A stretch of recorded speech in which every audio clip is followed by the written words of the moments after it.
మా డాడీ అయితే ఈ పనస పండును కట్ చేయడానికి తిప్పలే పడ్డాడు. మా డాడీ ఫేవరెట్ ఫ్రూట్ కాబట్టి మధ్య మధ్యలో మా మమ్మీకి తినిపిస్తూ మా డాడీ కూడా తినేస్తూ ఉన్నాడు. అలానే ఒక 10 పీసెస్ అయితే అయిపోయినాయి. కానీ ఇంత చిన్న పండులో అన్ని గానం పీసెస్ వస్తాయని అయితే నేను ఎక్స్పెక్ట్ చేయలేను. చాలా పీసెసే వచ్చాయి. ఇవైతే బయట అయితే చాలా రేటు ఉంటాయి, బట్ ఒక పండులో ఇన్ని పీసెస్ వస్తాయైతే నేను అనుకోలేదు. తర్వాత అయితే వంట రూమ్లోకి వెళ్ళేసరికి ఇక్కడ మా తమ్ముడు అయితే ఏదో చెఫ్ లాగా ఏదో బిల్డప్ ఇచ్చుకుంటూ చేస్తున్నాడు. అసలు వీడు ఏం చేస్తున్నాడు అని చూస్తే చికెన్ కబాబ్ అంట.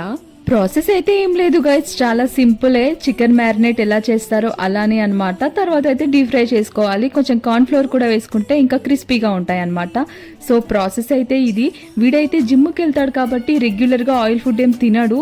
బట్ ఇలా ఒక 1 వీక్లో ఒక 1 చీట్ డే అని ఉంటుందంట జిమ్ చేసే వాళ్ళకు. అంటే చీట్ చేసే డే అంట అది.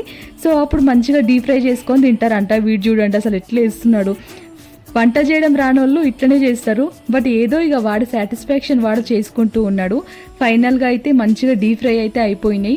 నేనైతే ఈరోజు నాన్ వెజ్ తినను కాబట్టి మిస్ అయిపోయినా. కానీ చూడ్డానికి లుకింగ్ అయితే చాలా బాగుంది. టేస్ట్ కూడా చాలా బాగుందంట. మా మమ్మీ డాడీ కూడా చెప్పారు. సో మీరు కూడా ట్రై చేయండి.